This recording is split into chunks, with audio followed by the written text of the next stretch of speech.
Good afternoon. Thanks for joining us. We're going to go ahead and get started in just a few moments.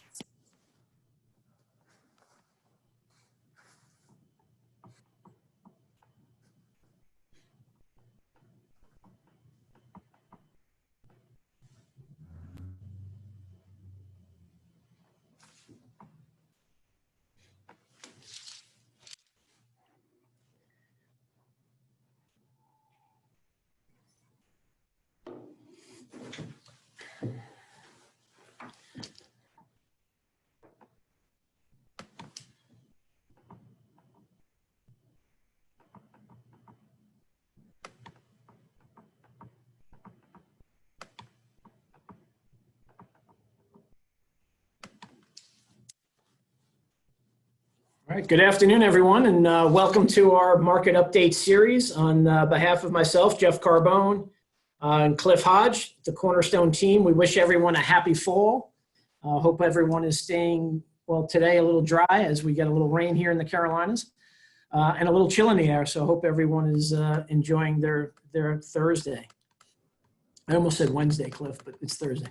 I want to, again, thank you all for joining today. Hope you and your families are all healthy and safe.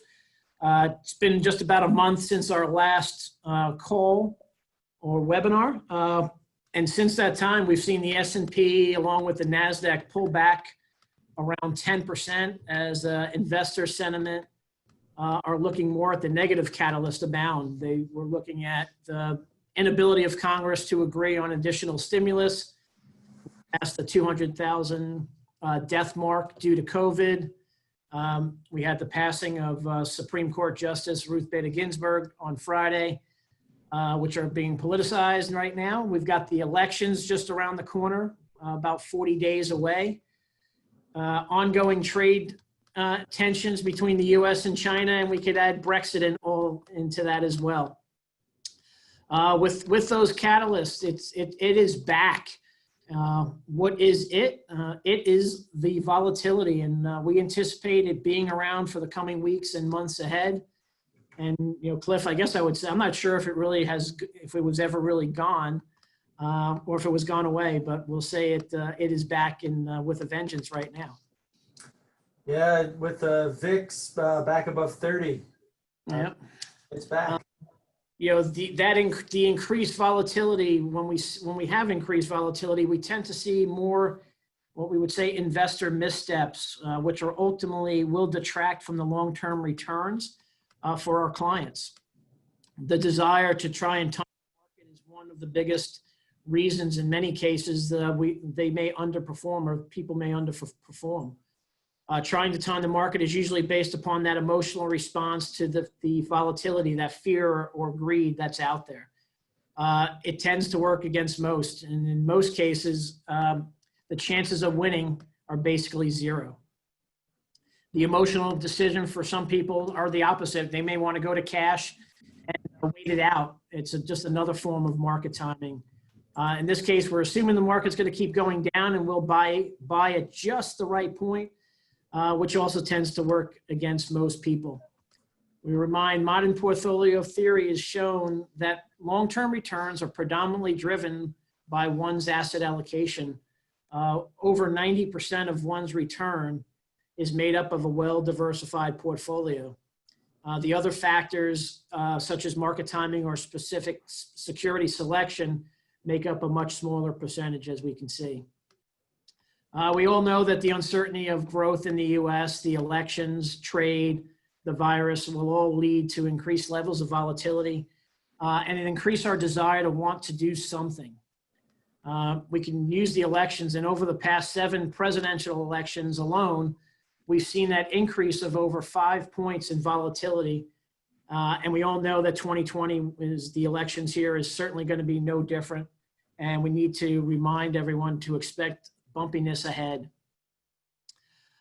Instead of us trying to do something for the sake of just doing something, it's really about sticking to the process of tracking the hard and true data, along with the fundamentals that keep coming in.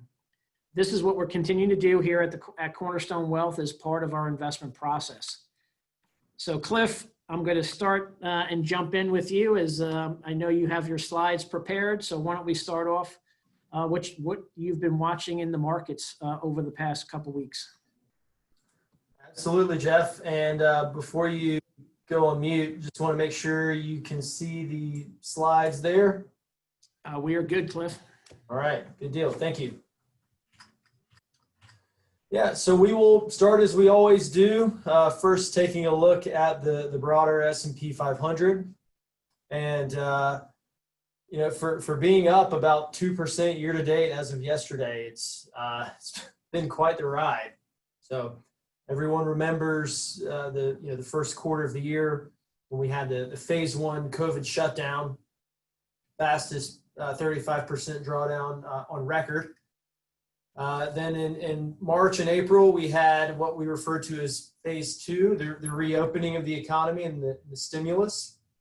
$2 trillion from a fiscal perspective from the CARES Act, another $3 trillion in Fed balance sheet expansion in the form of monetary stimulus, coupled with optimism over the reopening and vaccine. And we saw a 64% return from the bottom in March to the peak in September. And as you mentioned, Jeff, now another 10% give back, as we go into the election. So as we've talked about, we are of the opinion that the market did get a bit ahead of itself, especially when you look at it from a valuation perspective. This is the price to earnings ratio of the S&P 500 using estimates for earnings from next year. And even though we have cooled off a bit here during the month of September, you can see we're still at levels not seen since the dot-com bubble of 2000. So it's certainly possible that there may be a bit more to go, especially given all of the uncertainties and risks that you called out on the intro, Jeff. So quickly here, just wanted to do a bit of a more broad view. So here the S&P year to date is down 2. 1 year still from a year ago this month, still roughly a pretty average annual return around 10 in the S&P 500. From a more broad perspective, really it's the S&P is slightly positive. The NASDAQ is had a great year driven by growth tech. Those big 5, 6 FANG stocks, which we looked at on the last call. Everything else is still negative. So globally, when you look at international developed, still down 8, EM down 4. It just goes to show how concentrated the returns have been year to date in this market. I do want to highlight the dispersion from a sector and a risk factor perspective. Again, this is a really important part of our process and what we do. Getting the overweights and underweights right from a sector and from a risk factor perspective can have huge ramifications for the portfolio experience. So folks that have been in technology, discretionary, communication, so on and so forth, have had a much different experience than those overweight in energy and financials.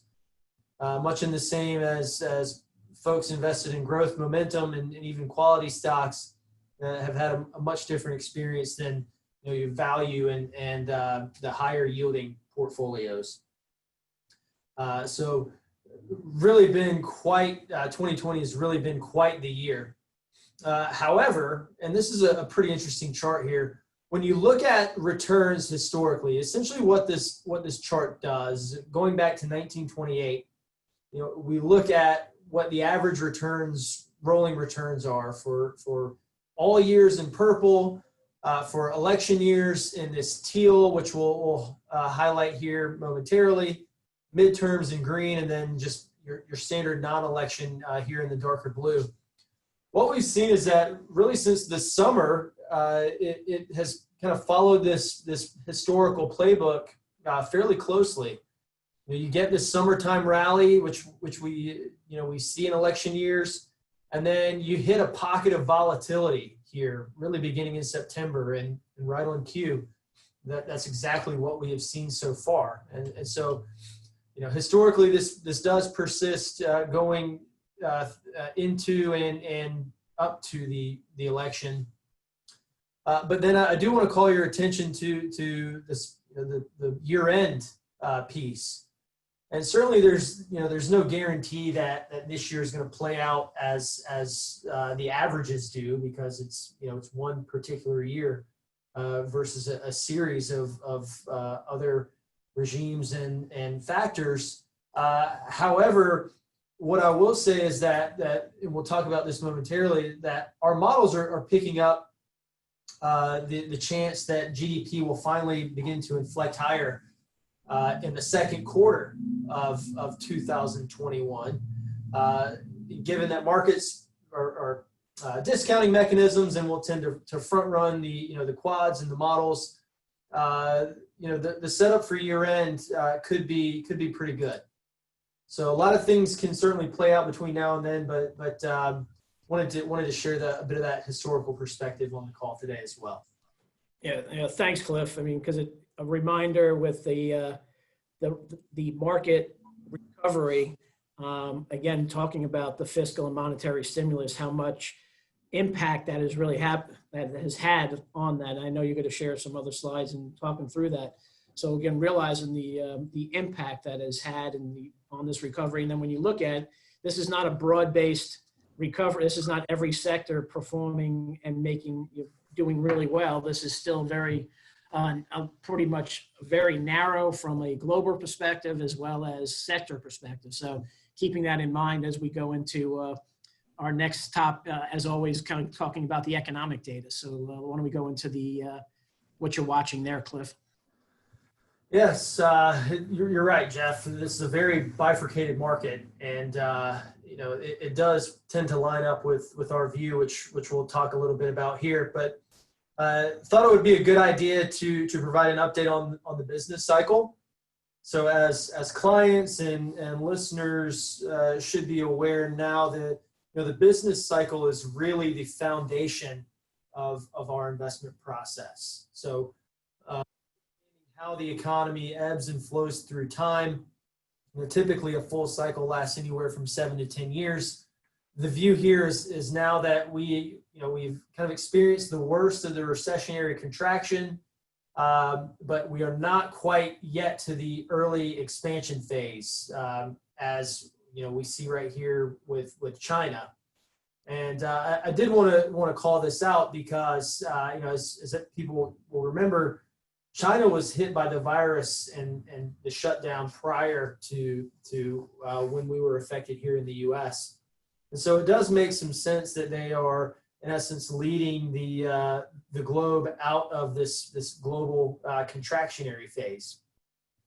So I call this out because clients will see some exposure either directly or indirectly to China in various equity portfolios, whether that be through emerging markets, of which China is the largest representation, through Asia, ex-Japan, we have some exposure in some ETFs there, as well as some direct Chinese exposure as well, again, depending on the risk tolerance in the portfolio. So we do think China is a bit ahead of us, but from a stimulus perspective, we're certainly not far behind. I mentioned the indication of GDP and what our models are showing us, and so what we see here, the 2Q, this is year over year real GDP growth, a bit of a bounce. This is that phase 2 transition, and then where we're at odds with consensus and Wall Street is that they're essentially drawing a straight line from down here to up here, whereas our view and what the math and the models are telling us is that it's likely to be a bit more of a gradual recovery rather than a 1 or 2 quarter snapback. So when we see that the high frequency data, it at least as of now appears to be confirming what our models are picking up. So these two charts here are the New York Fed weekly economic index, which are a series of 10 high frequency economic indicators tracked and reported on every week by the New York Fed. The top is just a comparison from the COVID pandemic shutdown to 2008. We can just see the magnitude and the differences there. But then also the recovery has been fairly sharp to this point. But then when we zoom in on the recovery down here on the bottom, you can still see that we have yet to eclipse the pre-virus peak. And unfortunately, it does appear that we are losing a bit of momentum. And it's our view that that is predominantly driven by the effects of the CARES Act, the fiscal stimulus, those effects beginning to fade. And when we look at some additional high frequency data, we can see that in the data here as well. So if we look at credit and debit card spending, you see a sharp drop that coincides with that additional $600 per week enhanced unemployment benefits. So they haven't gone negative, well, restaurants have, but you can see the rate of change has slowed fairly dramatically. We're also seeing that in personal income. So Jeff, for those of us who joined the last call, you may remember that this was the first recession in history where income actually rose. Again, driven by the stimulus, but as we see the effects beginning to roll off, again, that rate of change has come down, and then the projections are to essentially normalize and go back towards zero by year end, assuming that there is no additional fiscal stimulus. And so, we are of the opinion that something ultimately is going to get done. I don't think there's a coincidence that markets are down 10%. We're starting to see more chatter about some sort of a potential skinny bill being introduced. So it is likely that if there is continued volatility, as we've talked about, that may incentivize Congress to get their act together and get something done quicker. Cliff, you froze up there for a second, but I'm glad you came back. But you're good. I think we had an unstable connection. But hey, thanks for that. Again, really good information. Again, a reminder to everybody. Again, I think when our human nature is right, we want it fixed. We want it fixed now. I think when I look at some of that economic data that you share, this may take a little longer. And we've been talking that this is not going to be as quick. That V-shaped recovery, whether it be of the economic data, the economy and the markets is not, the V-shape has maybe come on the markets as a little bit more, but not even close on the economy yet. So this could go a little bit longer, and as you're showing. Before we go into positioning, just a reminder that if you have questions, we can certainly get to them at the end of the presentation. So send in or type in a question if you have it. But let's go into your positioning and where we are with the portfolios right now, Cliff. Thanks, Jeff. Yeah, and certainly feel free to send along any questions. From a positioning perspective, we have been and continue to be, by and large, positioned for what we refer to as our quad 3 environment. And so if the business cycle is the process, what informs our tactical, immediate and intermediate term views are the quads. And so what that is, again, is just the rate of change year over year on GDP growth and inflation.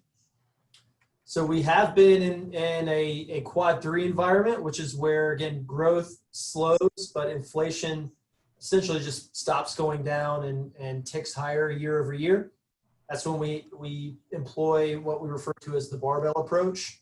So in equities, you see things like technology, high beta, large cap growth. On the one hand, that's the more aggressive, paired with more defensive exposures like utilities, real estate, and high quality.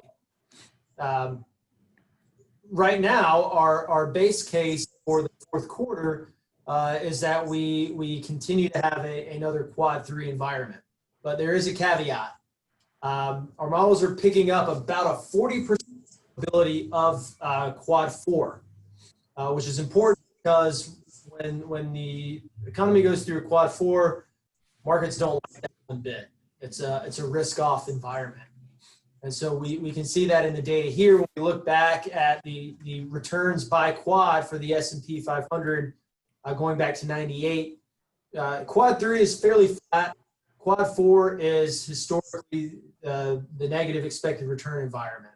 And so if we do see that a Quad 4 is beginning to materialize, there will be some pretty significant changes that will happen fairly quickly. So just a couple of examples of that. We will reduce our technology and our growth exposure a bit. We'll also pivot out away from commodities, as an asset class in general.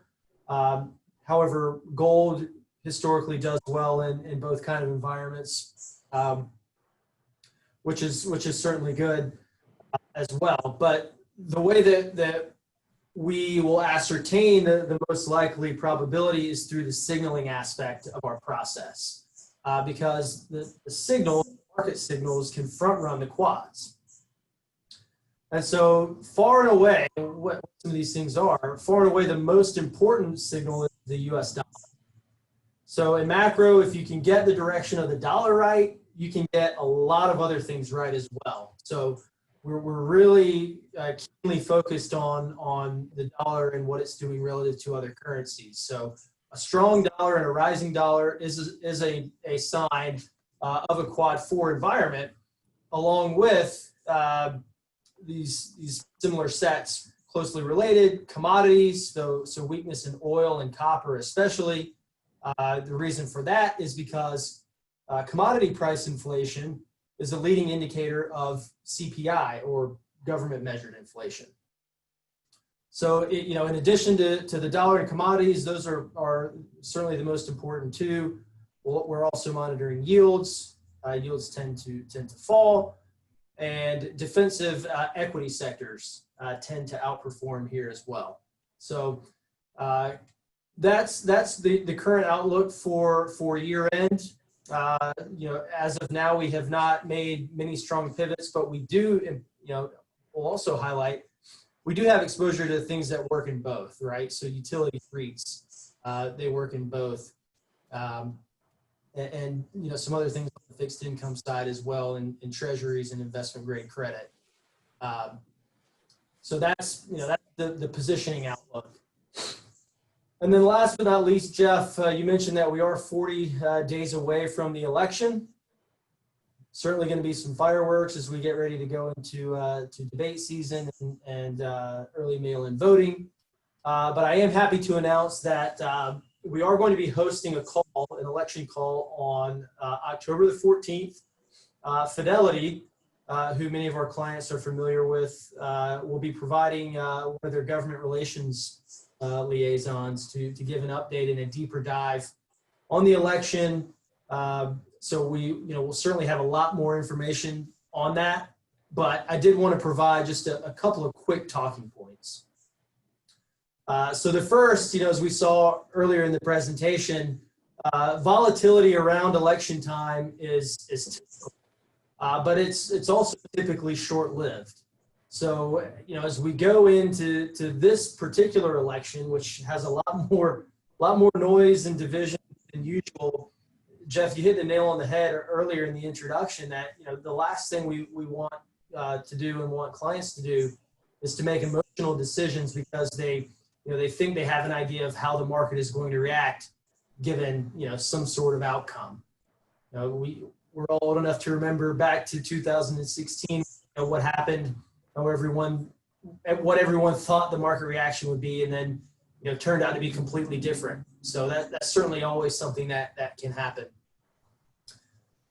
Point number two, gridlock, which is currently what the odds and the polls are suggesting is the most probable outcome, is typically pretty good for markets. So again, we look back at data going back to 1928, and what we've seen is that, even in any sort of split between, divided government, right, between the Fed and a split Congress, or the presidency and a split Congress, or even a potential blue wave, which I know is kind of that third scenario where Biden takes the White House and there's a fully Democratic White House and Congress. Historically, these environments are positive for equity markets. markets. And so certainly things between now and then are going to change, but most importantly is number three, the election is noisy, but it certainly does not change our core investment strategy. We have had questions about what are we going to do if Trump wins? What are we going to do if Biden wins? I think the key takeaway is that over time, what really drives markets and what really drives asset class returns are the business cycle and the quad regime.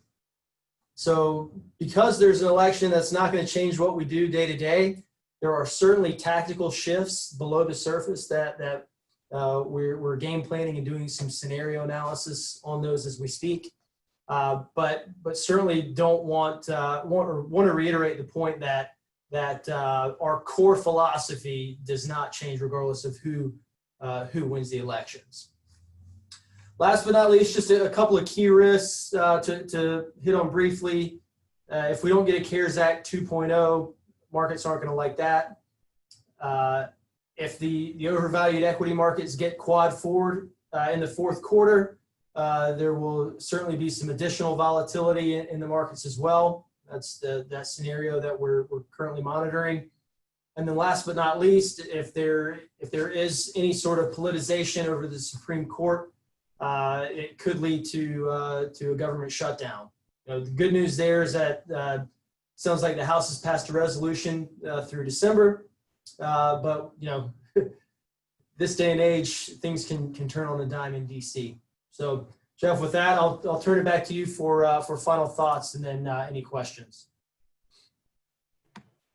Well, thanks, Cliff. I think, again, as you showed in those slides, I mean, where we position, and again, when clients can look at their portfolios, they'll see that barbell approach we're taking with the technology as well as some utilities, some discretionary, and then the other side with the utilities, some commodities, materials, et cetera.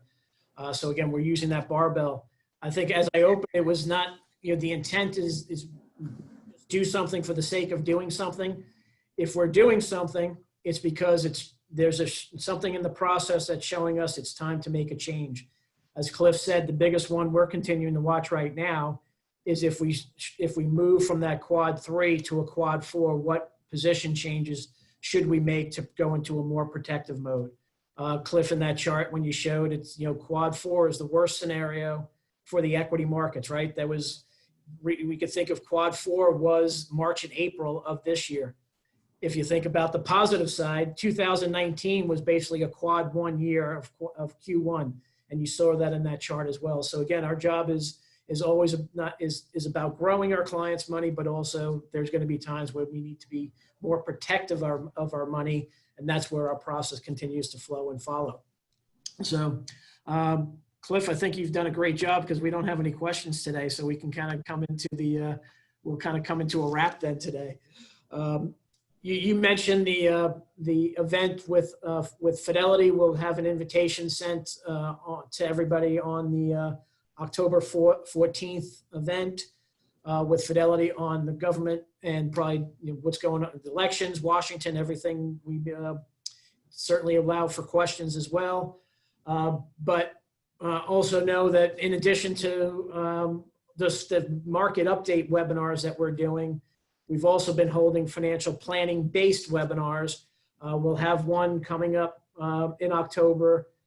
It is estate planning month, and 2020 is going to be the year why you need to look at your estate plan, probably more than ever. And we'll go over some estate planning techniques coming up in October, so keep an eye out for that. We've also held some ongoing webinars on insurance planning. Alex Barnes did a presentation for individual and insurance and business planning. John Brown, one of advisor in Greenville, did 6 divorce mistakes. Craig Rubrecht and Jeremy Grant held a webinar on long-term care. So we have these on our website. If you get a chance, again, you all know it's www.cwgadvisors.com. You can follow us on Facebook. Follow us. Well, we don't do Twitter. We're not no more Twitter. Facebook. You can also go to our YouTube and pull off the video, the webinars from there. So certainly send it, share it. We appreciate you doing so.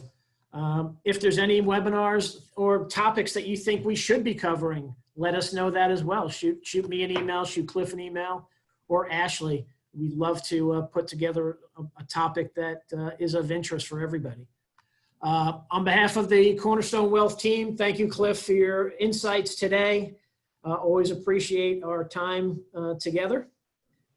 So on behalf of Cliff, Jeff Carbone, the whole Cornerstone team, we wish you a happy rest of your Thursday. Have a great weekend. Enjoy your September, and we'll see you then in October. Thanks, Jeff. Thanks, everyone.